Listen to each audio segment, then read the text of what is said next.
কোনো জায়গায় যাব বলে প্ল্যান করে হঠাৎ যদি সেই প্ল্যান ক্যান্সেল হয়ে যায়, এর যে দুঃখ কতটা যাদের সাথে হয় তারাই জানে।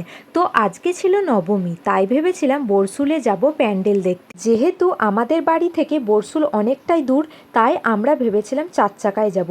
কিন্তু হঠাৎ আমার ভাইয়ের কাজ পড়ে যাওয়ায় আর যাওয়া হলো না, কারণ 4 চাকাটা চালাতো ও। আর আমার হাজব্যান্ড আগে থেকেই বলেছিল আমি কিন্তু যাব না, তাই এরা দুজনেই গাড়ি চালাতে পারে, তো ওদের যেহেতু সময় হলো না আর যাওয়া হলো না।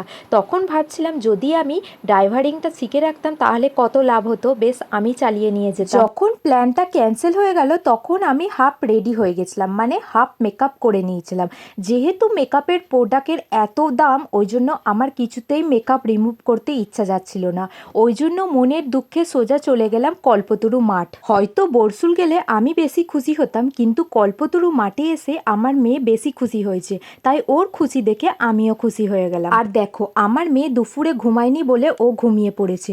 আর আমাদের হাতে যেহেতু অনেক টাইম ছিল আর এত তাড়াতাড়ি বাড়ি যেতেও ইচ্ছা করছিল না, ওই জন্য আগের দিনের মতো রিজেন্ট স্টার মলে চলে এলাম। কারণ এর আগের দিন আমি আমার হাজবেন্ডের সাথে এসেছিলাম, আমার মা বাবা আসেনি, তাই ওদেরকে নিয়ে এখানে চলে এলাম। আমার মেয়ে প্রথম এসকেলেটারে চাপছে, তো তাই একটু বেশি খুশি হয়েছিল, তাই ওকে নিয়ে আরও এখানে আসার উদ্দেশ্যের কারণ।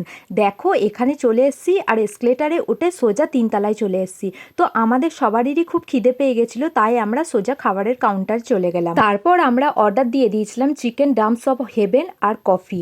আর দেখো, আমরা অর্ডার দিয়ে দিয়েছি, যতক্ষণ না খাবার আসছে বসে বসে ওয়েট করছিলাম।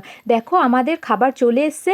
আর এখানে এসে একটা জিনিস লক্ষ্য করলাম, এখানে কিন্তু নিজের খাবার নিজেকেই বয়ে আনতে হবে, তোমাকে কেউ ওখানে বয়ে দেবে না। দেখো, আমরা খাওয়া দাওয়া স্টার্ট করে দিয়েছি আর আমার মেয়েকেও একটা ডাম্পস অফ হেভেন ধরিয়ে দিয়েছি। তো আমাদের খাওয়া দাওয়া হয়ে গেল, এবার আমরা এসকেলেটারে আবার নিচে নেমে চলে এলাম। এবার যেতে হবে বাড়ি। না, আমি বাড়ি যাইনি, আমি গিয়েছিলাম মায়ের বাড়ি। তারপর মায়ের বাড়ি এসে মা আমাকে খেতে দিয়ে দিয়েছিল মাখা।